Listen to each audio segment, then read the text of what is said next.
மறந்தாலும் உறவு மறந்தாலும் நான் உன்னை மறக்கவில்லை. உண்டாவதாக இந்த நல்ல வேளையை நினைத்து நான் கடவுளை துதிக்கிறேன். இதற்கு உதவியாக இறைவனுடைய வழி நடத்துதலும் மக்களுக்கு கடவுளுடைய அருள் செய்தியை அறிந்து கொள்வதற்கு வாய்ப்பாக சாட்சிக்காக இவ்விடத்திலே நாம் கூடி வந்திருக்கிறோம்.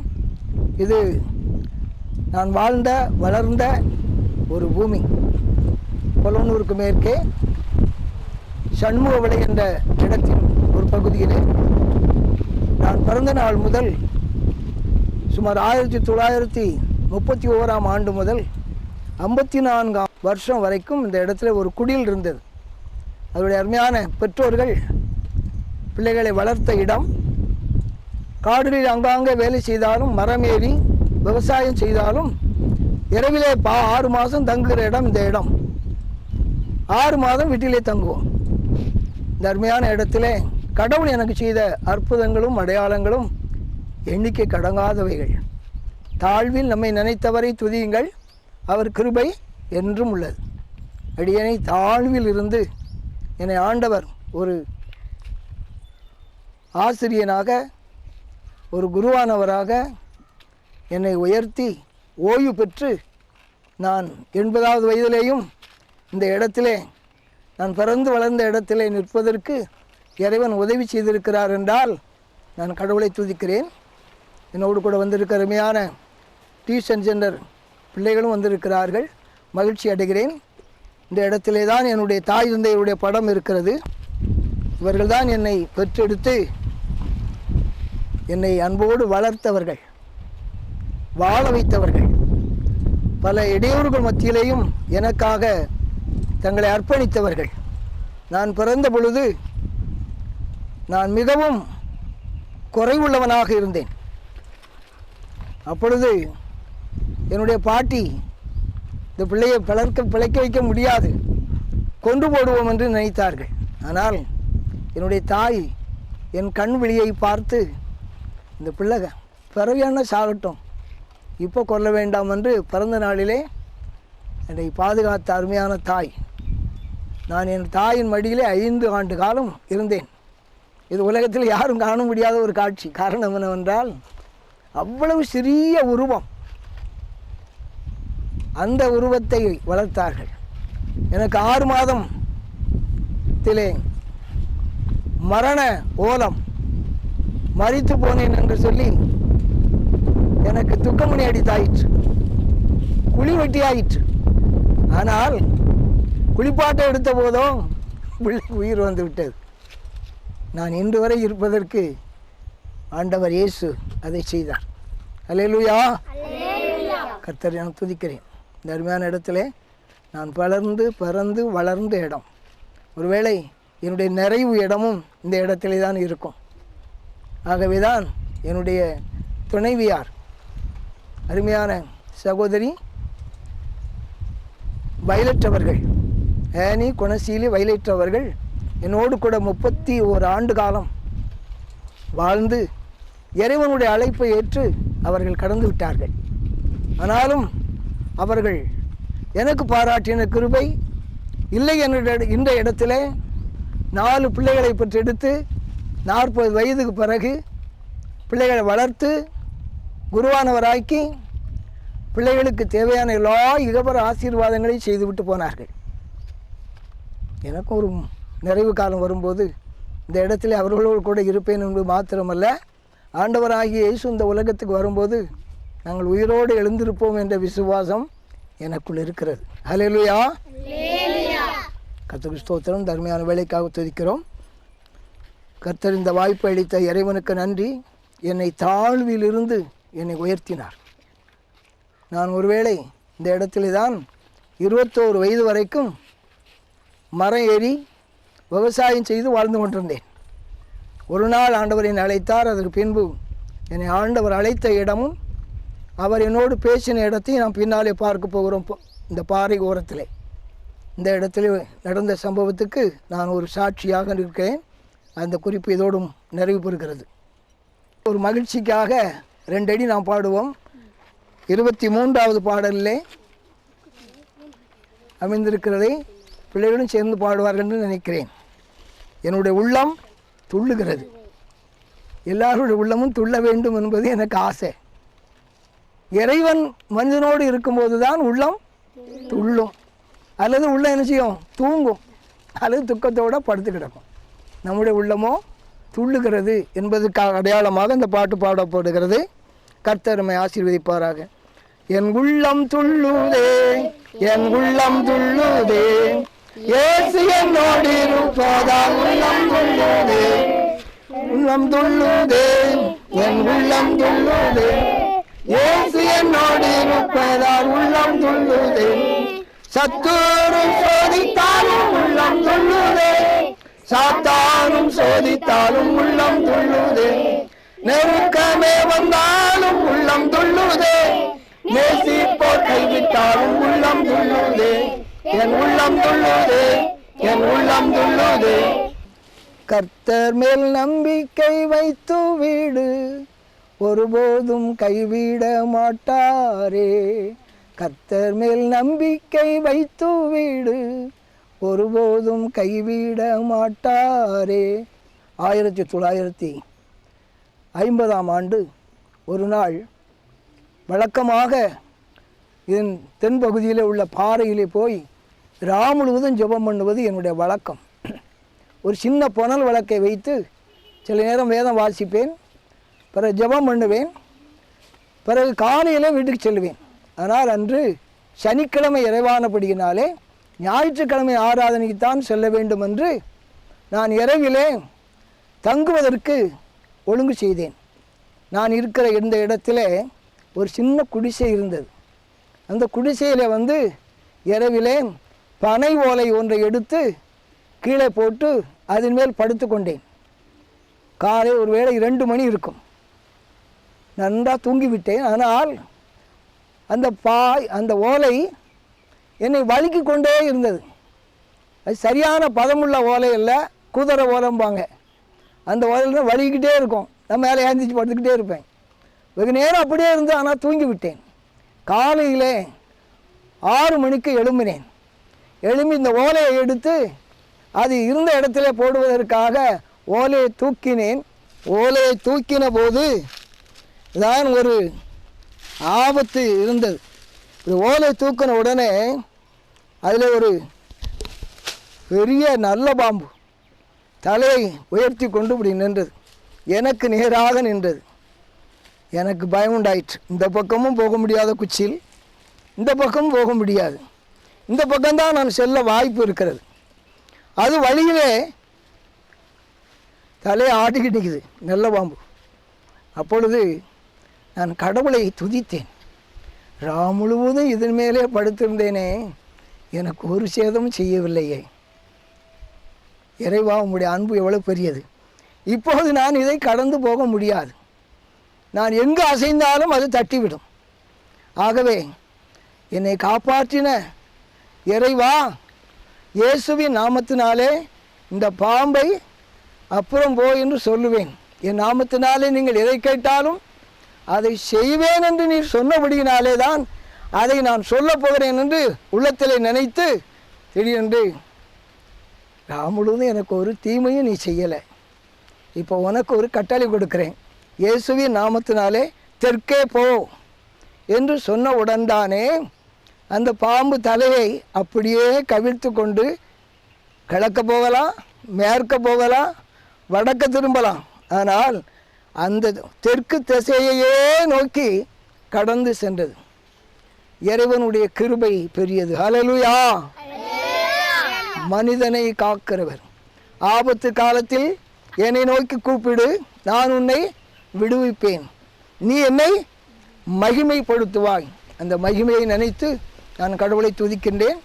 இந்த இடம் ஒரு பாதுகாப்பளித்த இடம். இதை உங்களுக்கு சாட்சியாக அறிவிக்கிறேன். கர்த்தர் மனிதனை காக்கிறவர், அவனுடைய ஆத்துமாவை காக்கிறவர், அவனுடைய உயிரை காக்கிறவர், அவன் வாழ்வை பலமாக்குகிற தேவன். நான் அப்பொழுது சாதாரண சமுசாரி, மரம் ஏறி வாழ்ந்து கொண்டிருந்தவன். உழவுழுது கமலை அரைத்து, இந்த கணத்திலே தான் கமலை அரைத்து வாழ்ந்தவன். ஆனால் கர்த்தருடைய கிருபை பெரியது. அவர் என்னை அநேக ஆபத்துகளிலே காப்பாற்றினதிலே இது ஒன்று. கர்த்தருக்கே துதி கன மகிமை உண்டாவதாக. ஆமீன். அல்லேலூயா. கர்த்தருடைய நாமத்துக்கு ஸ்தோத்திரம். 1952ஆம் ஆண்டிலே இவ்விடத்திலே நான் வயலை உழுது கொண்டிருந்தேன். மாடுகள் வேகமாக போய் கொண்டிருந்தது. காலை மத்தியான நேரம், கீழே சூடு, எரிச்செதறி உழுது கொண்டிருந்தேன். பசி வேறு, இன்னும் 2 வளையம்தான் மாடு வரணும். கடைசி நேரம், வேர்வை, முழு உடம்பெல்லாம் வேர்வை, கீழே சூடு. இப்படி இருக்கும்போது மாட்டை தட்டி கொண்டு வா அப்படின்னு தட்டி கொண்டு என் மேலேயே பிடிச்சிக்கிட்டு கவனிச்சிக்கிட்டு அப்படி குனிஞ்சிக்கிட்டு போனேன். போகும்போது திடீர்னு மாடு நின்றுது. எனக்கு கோவம் வந்துட்டு ஓங்கி அடிக்க போனேன்.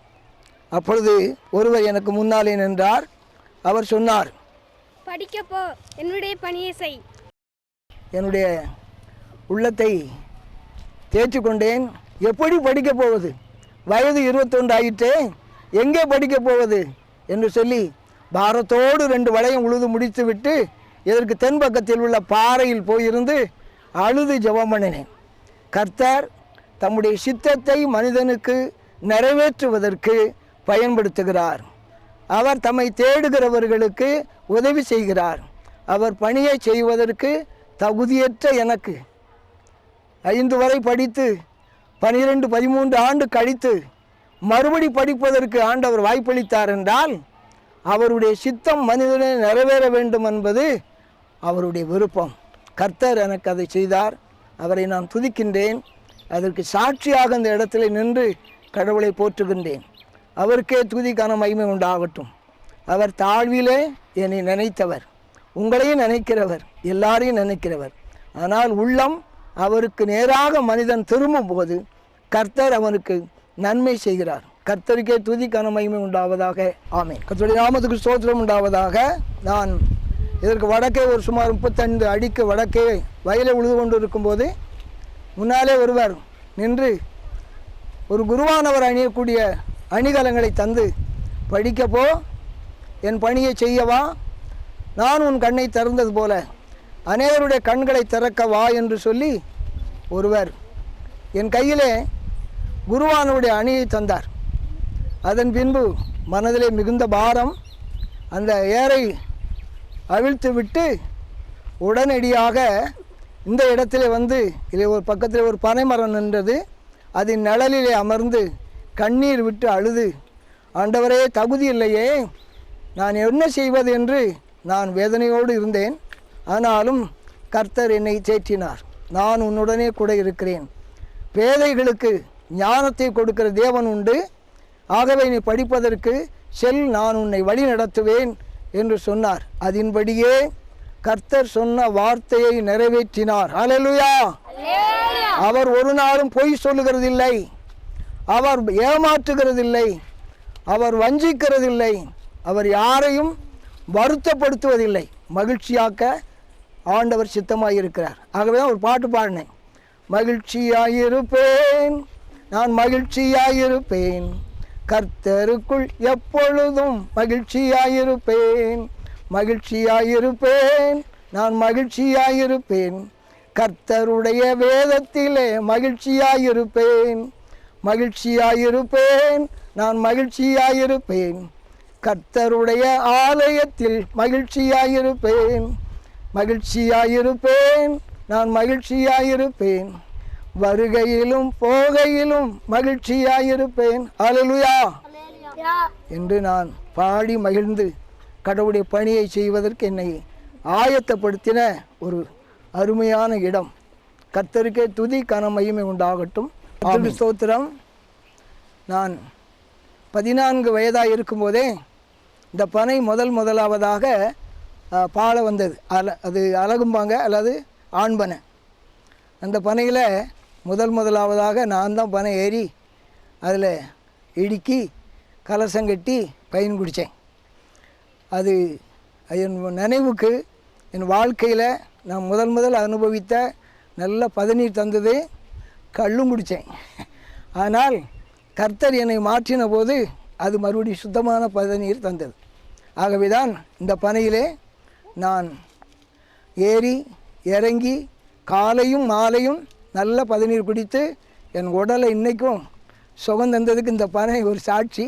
தாய் தந்தையினை போல, தாய் தந்தையருடைய ஆதரவு போல மனிதனுக்கு பனையும் ஆதரவு தருகிறது. வேதாகமத்திலே ஆண்டவருடைய வார்த்தை சொல்லுகிறது, நீதிமான் பனையை போல செழித்து வளருவான்.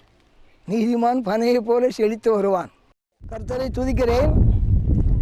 நான் 1950ஆம் ஆண்டிலிருந்து அதிகமாக இரவு நேரத்தில் இந்த இடத்துல வந்து தங்கி ஜெபம் பண்ணவும் வேதம் வாசிக்கவும் பயன்படுத்தின இடம். முழுவதும் இதில் உட்காந்து ஜெபம் பண்ணுவேன், அதில் வேதம் வாசிப்பேன். ஒரு சின்ன புனல் விளக்கு வச்சுருப்பேன். அந்த விளக்கின் மூலமாகவே வாசித்து ஜெபம் பண்ணி ராத்திரியில் படுத்துக்கிடுவேன். ஆனால் இந்த இடம் எனக்கு ஒரு அருமையான இடம். ஜெபம் பண்ணுவதற்கும் நான் கடவுளை நினைப்பதற்கும் ஒரு வசதியான இடமா இருந்தது. ஒரு அமைதியாக இருக்கும், ஒரு பூச்சி புழு பயம் இல்லை, பாறை ஆகியனாலே மகிழ்ச்சியாக இருந்த இடம். அது மாத்திரமில்லை, இந்த இடத்திலிருந்து நான் எனக்கு ஆண்டவர் அற்புதமாக செய்த அற்புதமான மலைகளை நான் நோக்கி பார்ப்பேன். மேற்கே மேலவண்டல் மலை உச்சி ஒன்று இருக்கிறது. அதிலிருந்து சுமார் 16-18 கிலோமீட்டர் தூரம் இருக்கும். அந்த உச்சியிலே ஒரு நாள் உபவாசத்தோடு ஜெபம் பண்ணின போது பரலோகத்திலிருந்து ஆண்டவர் எனக்கு எலியாவை போஷித்த கடவுள் இருக்கிறார் என்பதை நானும் மக்களுக்கு சொல்லும்படியாக வானத்திலிருந்து ஒரு அருமையான தட்டிலே சாதமும் நல்ல இறைச்சியும் தந்தார், தண்ணீரும் தந்தார். அதை என் வாழ்விலே மறக்க முடியாது. நான் அவ்விடத்திலிருந்து வேகமாக ஓடி இந்த 16 கிலோமீட்டர் தூரத்தையும் அரை மணி நேரத்தில் வீட்டுக்கு வந்து விட்டேன். எப்படி வந்தேன் என்று எனக்கே ஆச்சரியமாக இருக்கிறது. ஏனென்றால் கர்த்தருடைய வார்த்தை, கர்த்தருடைய உணவு மனிதனை பலப்படுத்தினது. ஆலயத்தில் போய் ஆடி பாடி குதித்தேன். எங்கள் அம்மா 3 நாளாக அவன் சாப்பிடலைன்னு தேடி தேடி அலைந்தார்கள். ஆனால் ஆலயத்தில் சத்தத்தை கேட்ட உடனே அவர்கள் ஓடி வந்தார்கள். ஓடி வந்த உடனே, நீ 3 நாளாக சாப்பிடலையேடா, ஏன்டா இப்படி ஆடி பாடிட்டு கிடக்கிறேன்னு. என் கையை பாருமா, என் வாசனையை பாரு, என் வயிற்றை பாரு, நான் சாப்பிடன்னு சொல்ல முடியுமா? இறைச்சி சோறு எங்கே சாப்பிட்டடா, வாசனை எங்கே சாப்பிட்டேன்னு எனக்கு ஆண்டவர் கொடுத்தார். அவர் உயிருள்ள தேவன், எலியாவின் தேவன் என்று சொல்லி அவர்களுக்கு சாட்சி கூறினேன். அங்குள்ள உபதேசாரமாக ஓடி வந்தார்கள். கிரேஸ் வேன்ஸ் நம்ம அவர்களும் வந்து பார்த்து கையை வாசனை பார்த்து, நல்ல இறைச்சி சாப்பாடு சாப்பிட்ருக்கிய, 3 நாள் சாப்பிடலன்னு உங்கள் அம்மா 3 தடவை தேடி வந்தாங்க, நீ இப்படி சாப்பிட்டது எங்கே என்று கேட்டபோது கர்த்தர் எனக்கு உணவை தந்தார் என்று சொல்லி சாட்சியாகின்றேன். இந்த இடத்துல சாட்சியாகத்தான் இந்த இடத்துல கல்லை எழுதி வைத்திருந்தேன். அதை அருமையான நண்பர்கள் உடைத்து சிதறி விட்டார்கள். ஆனால் கர்த்தருடைய வார்த்தை ஒரு நாளும் ஒருவரும் சிதற வைக்க முடியாது. ஹல்லேலூயா. அவருக்கு சாட்சியாக இந்த இடத்திலே கல் வைத்திருந்தேன், அதை உடைத்து விட்டார்கள். ஆனாலும் கர்த்தர் மனிதனை போஷிக்கிறவர். நான் உன்னை போஷிக்கிற தேவன், நான் உன்னை பலப்படுத்துகிற தேவன், நான் உன்னை வழிநடத்துகிற தேவன், நான் உன்னை கைவிடாத தேவன்.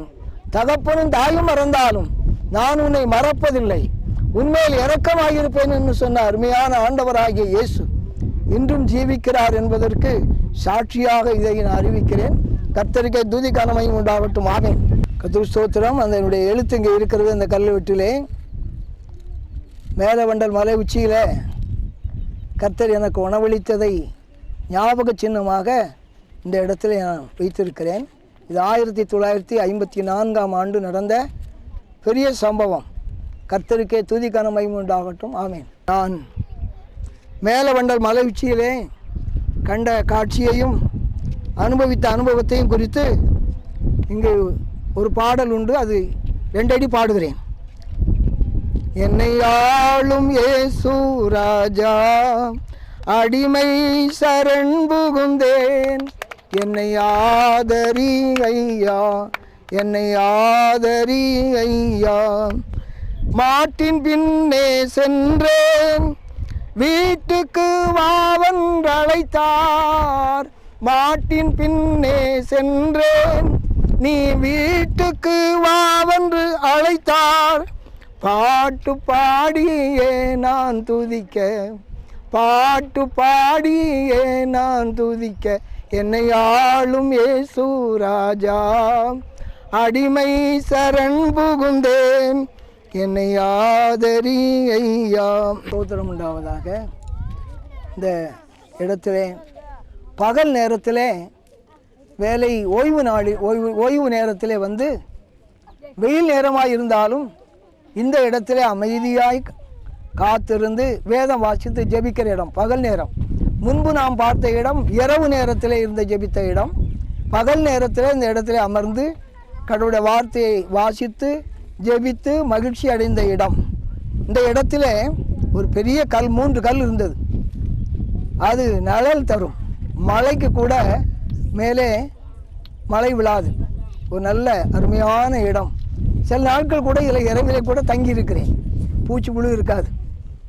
ஆகவே இந்த இடம் என்னுடைய வாழ்க்கையிலே மறக்க முடியாத இடம். நான் பகல் நேரத்தில் அமைதியாக கடவுளுடைய வார்த்தையை வாசித்து கடவுளை மகிமைப்படுத்தி என் உள்ளமும் உடலும் உயிரும் மகிழ்ச்சி அடைந்த இடம். ஆகவே சாட்சியாக இந்த இடத்தை நான் உங்களுக்கு ஞாபகப்படுத்துகிறேன்.